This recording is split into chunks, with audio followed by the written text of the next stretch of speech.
is DAZN USA's USA Fights. What up, Fight World? It's your boy Ego, and I'm back with some more boxing. Make sure you smash the like button. Also subscribe to my channel for the latest and the greatest. Now, use my affiliate links below. We'll get to more of that. You guys also see a commercial. Now, I got a question. DAZN USA. When they first came about, Eddie Hearn was doing a lot of this, and he had made a lot of big and bold and boastful claims about Showtime boxing going out of business, going the same way as HBO boxing, these various types of things.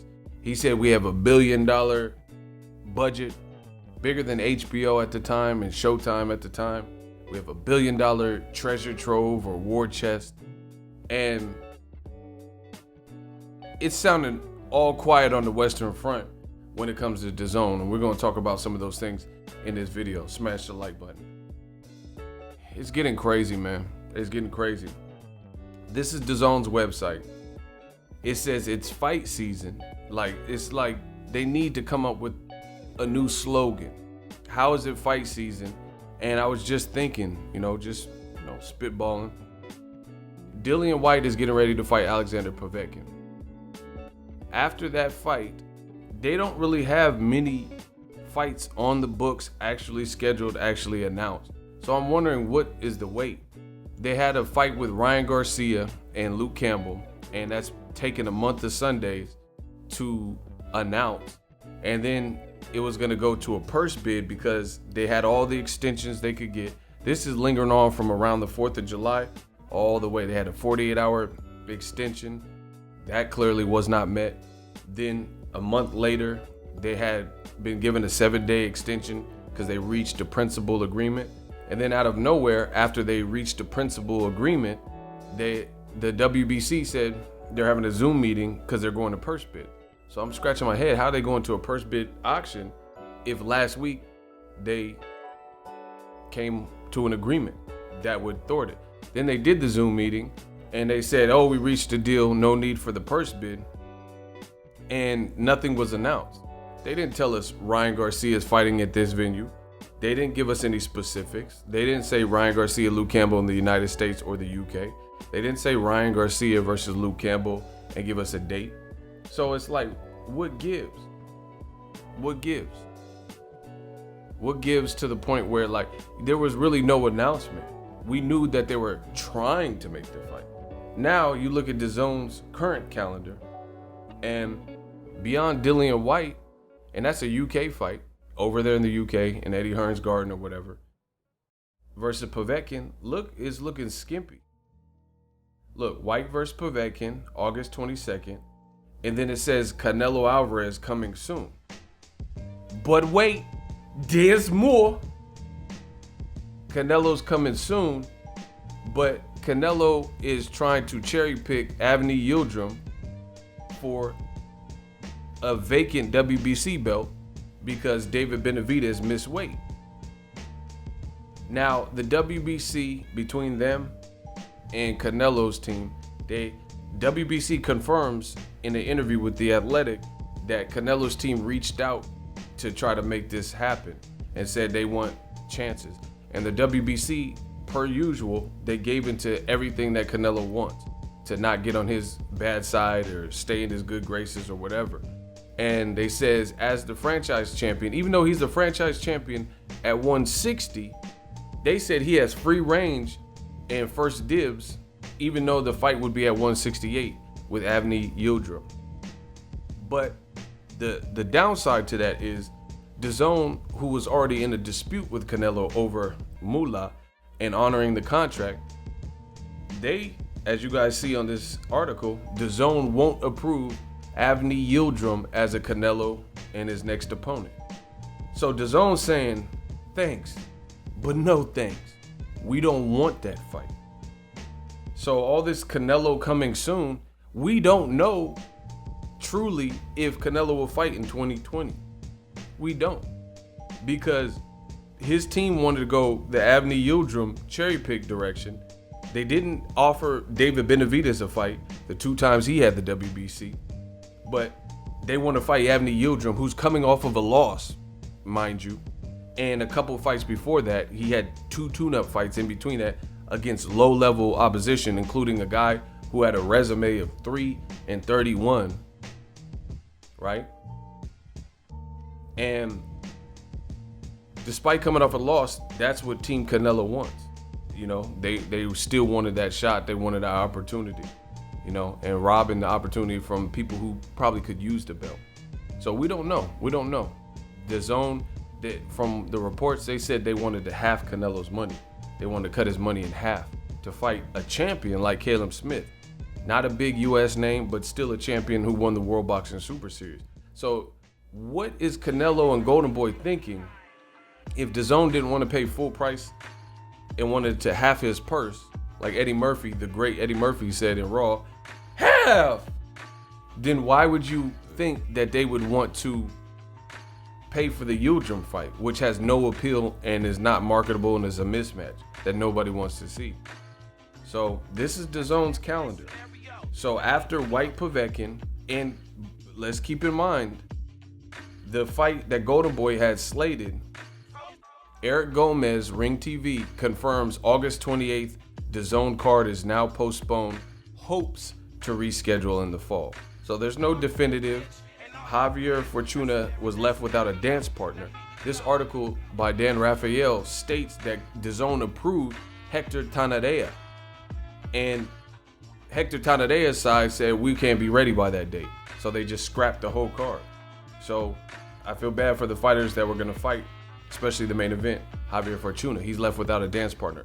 Jorge Linares, he tested positive for the 19. So it just looks a mess, man. It looks a mess. This was a fight people were looking forward to, at least from hardcore boxing fans, because Javier Fortuna could scrap Linares' former champion. And this is what DAZN is reduced to. Canelo coming soon. But how soon is it coming? If they're far apart on money, it might go to a legal matter. Canelo might get sued for breach of contract, or he's trying to sue them, or whatever's going on with the money. They don't want to approve Avni Yildirim. Nobody wants to see it. Triple G, they said he's coming soon. No announcements. Last time I checked, he was supposed to fight Camille Sesmeta, unappealing fight. Says Anthony Joshua coming soon. So between this poor mismanagement, disorder, and disorganization, and the pandemic, it's looking bad for DAZN, man. Because how do you charge an ongoing $20 a month and you don't have no calendar of events? Meanwhile, if you look at the competition, you look at like Showtime and Fox, they actually have a slate of fights that are already set up. Showtime, Fox. And they've already gotten through some of them. Same thing with Fox. David Benavidez, that's where he lost his title on the scale last week. Couldn't make weight. You know, so shame, because he's a terrific fighter. This just looks bad, people. Fox has another big fight, Errol Spence, Danny Garcia. So Canelo, he's getting passed up. There's other meaningful fights that people are interested. Top Rank is supposed to be working on Teofimo versus Loma, and they're saying they've agreed now and they got the person situated. Showtime has this kind of calendar, and it's very interesting that Eddie Hearn was choosing to always talk about PBC, always talk about Steven Espinoza and Showtime fight card, and then you go to DAZN's landing page, DAZN USA, where's this American Takeover? White Povetkin, that's gonna be over in 48 hours, within 48 hours. That's a UK fight anyway. It's a domestic level fight. Nobody that I know in America was really requesting that. I thought Povetkin lost to Michael Hunter. Then you have Canelo coming soon, but we don't know. With the pandemic, with the 50% slash in pay raise, and Canelo not feeling that, and then not getting approved for Yildirim, and the fans lashing out over the Yildirim, the fact that Canelo's team even wanted the Yildirim fight, we don't know. We don't know how that plays out. Triple G, there's been no announcements for him. Same thing with Anthony Joshua. It just looks poor. DAZN, I don't know what they're doing, and Eddie Hearn looks very foolish here. And I know he's not the only person involved with DAZN, but he was the one talking the most. and he was the one saying American Takeover, this, that, and the third. And I'm just wondering where the American Takeover is. Cecilia Brækhus, she already fought, and in her fight, she was upset by the Jessica McCaskill girl. You know, congrats to her. They also have old media's pushing Madrimov. He looks solid, but like in general, but last fight, Eric Walker, he didn't look that good. His face looked tattered up at the end of the fight. So who knows if he'll be back, but either way, his opponent this is something that people don't know. Eric Walker had a 3-week training camp for the Madrimov fight and still did good. And Madrimov didn't look that well. You know what I mean? He went the distance, and not just based on what old media has said about Madrimov, I expected more, period. And then, like I said, where's the calendar? Where's the calendar of events? How do you justify the price points that you see on the screen? Where are the fights? Joshua's fight's not announced. Canelo's fight's not announced. Ryan Garcia, technically, they said they've reached a deal, but it's still not announced. Unless you could tell me the date and the venue, and preferably a fight or two on the undercard, then to me, it's not a done deal. If Ryan Garcia, Luke Campbell, I would not be surprised if something comes up. I don't know what something will be, but this person tested positive for the 19, or this person is too sick, or this person got an injury in camp, and the Ryan Garcia, Luke Campbell fight does not happen. It wouldn't surprise me one bit. If you look at everything and the patterns and what's going on, because I don't even know how much Golden Boy even wants to make that fight. Ryan Garcia, he's a fighter, maybe he wants to fight, but I don't know. It's just been dragging. They've been dragging their feet. And, you know, I wouldn't be surprised one bit if something happens where that fight doesn't come off next like it's supposed to, right? Javier Fortuna, his fight got canceled altogether, even though DAZN approved Hector Tanadea. DAZN. Hey, DAZN, man, you got to do something, baby. Everybody listening. This is just a terrible look. And this is why you should probably focus on your business, unlike Eddie Hearn. You know, he's always worried about Frank Warren and, you know, Showtime and Steven Espinoza and Errol Spence's pay-per-view numbers. And now you have De La Hoya talking about he's coming back. Just none of these fights are appealing to the American audience. Look, I'm looking for name a DAZN fight that you know. Where Daniel Jacobs, I seen he said he has a fight date. Where is he though? I'm talking about none of this has been announced. Danny Jacobs, Tevin Farmer. They got rid of Daniel Roman. They got rid of Daniel Roman. They got rid of Michael Hunter. That's what I meant to say. Joseph Jojo Diaz looks like he's separated from Golden Boy because he signed to MTK.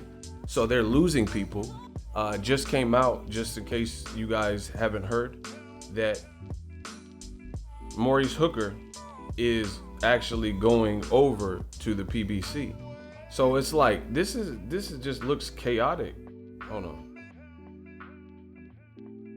Let me pull it up for you guys.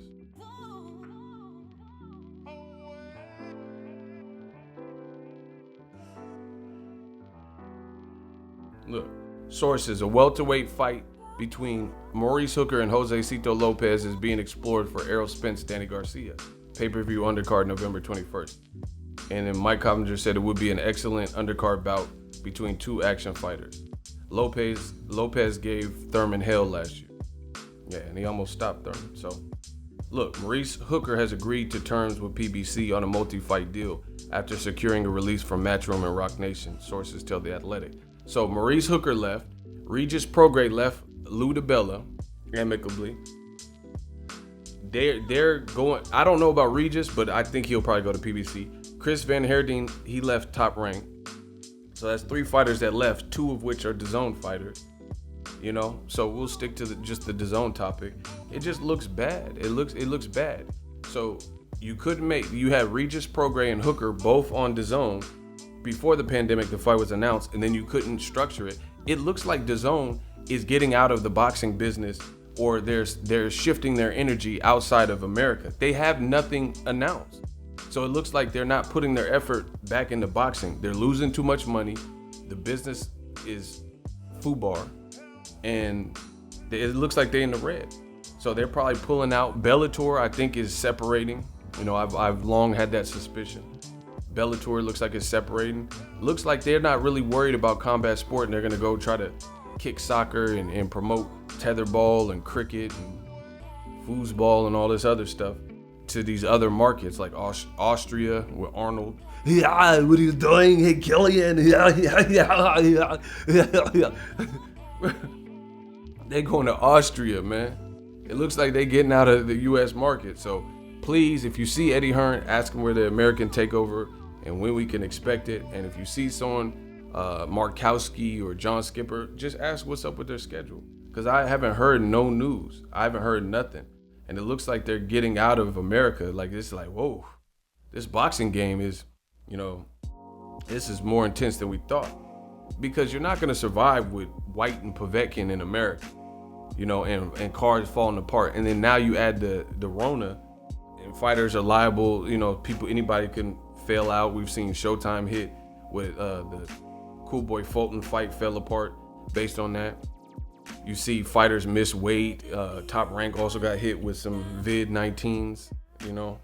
People failed drug test. Top Rank has a card and like 3 people failed a drug test on the card, right? So you have just the regular things that happen in boxing, plus people are getting sick with this vid-19, and DAZN has not announced anything. The last thing I'll say is this: DAZN hasn't announced anything, plus these dates are being penciled in and filled in. We still don't know all the Fox fights that they have planned. We haven't heard what they're doing with Caleb Plant. We haven't heard what they're doing with Andy Ruiz, Dominic Brazil, Luis Ortiz. There's a lot of people that weren't accounted for in the Showtime boxing or the Fox actual telecast. And now they're picking up people like Hooker and possibly Chris Van Herden. It's looking bad, man. DAZN, if you want to last in America, you got to release a schedule. Because like I said, dates are filling up. Mike Tyson got a fight date. At this rate, Oscar De La Hoya said he's coming back at age 47. He's going to have a fight date before Canelo. I wouldn't be surprised. Let me know what you guys think. The DAZN curse continues. We working. So if you enjoyed this video and want more content like this on the channel, you can show your appreciation by going to the PayPal donate button or the YouTube support button, and you can donate any amount that you feel is equivalent to the value of this video. Much more to come. Thank you guys for your support. Boxingego, the future of boxing.